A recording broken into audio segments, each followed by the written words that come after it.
Hey guys, welcome back to my channel Anu BEd classes.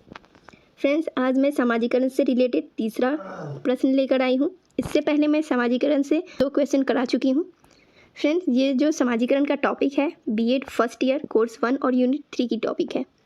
और friends, मैं आपको बता दूं कि जो इम्पॉर्टेंट टॉपिक है वही प्रश्न मैं आपको करा रही हूँ। इससे पहले की वीडियो में कौन कौन से प्रश्न मैं करा चुकी हूँ, चलिए शॉर्ट में जान लेते हैं। कोर्स 1 से शैशवावस्था का एक वीडियो डाला हुआ है और किशोरावस्था से 2 वीडियो डाला हुआ है 2 प्रश्न का।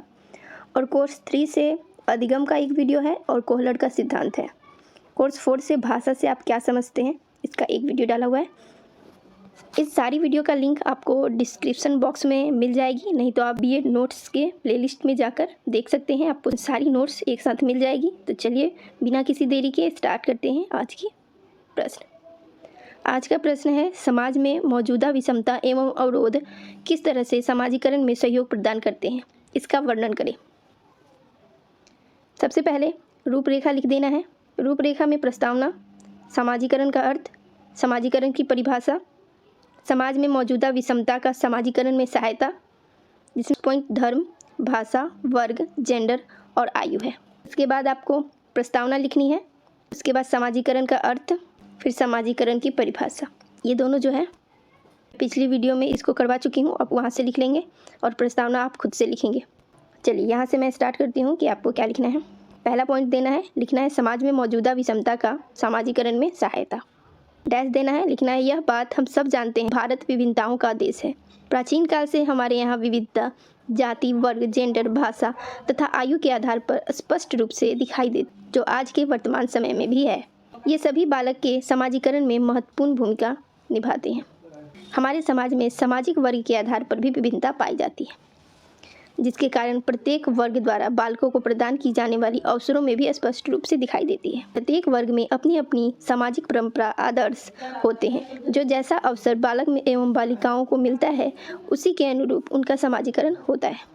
तो पहला पॉइंट देख लेते हैं, समाजीकरण का क्या है। धर्म। धर्म बालक के समाजीकरण को प्रभावित करने वाले कारकों में से एक है। प्रत्येक समुदाय की अपनी धर्म एवं संस्कृति होती है। समुदाय में होने वाले मेले, उत्सव, सामाजिक तथा धार्मिक सम्मेलन आदि बालकों को उसके समाज का ज्ञान प्रदान करते हैं और उसी के अनुरूप उनका समाजीकरण होता है। सेकेंड है भाषा। भाषा लिखेंगे, डैश देंगे, ऐसे अंडरलाइन आपको देना है भाषा लिखने के बाद, डैश देंगे। भाषा भी बालक के समाजीकरण में सहायक होते हैं। भाषा विचार किसी भी व्यक्ति की अभिव्यक्ति को सशक्त माध्यम होता है, जिसके माध्यम से बालक अपने विचारों को दूसरे के सामने प्रस्तुत करता है तथा दूसरों के विचारों को स्वयं समझता है। भाषा विचार अभिव्यक्ति के साथ साथ शिक्षण एवं संस्कृति को समझने में सहायता करती है। आयु। बालक के समाजीकरण में भाषा के साथ साथ आयु का भी महत्वपूर्ण योगदान होता है।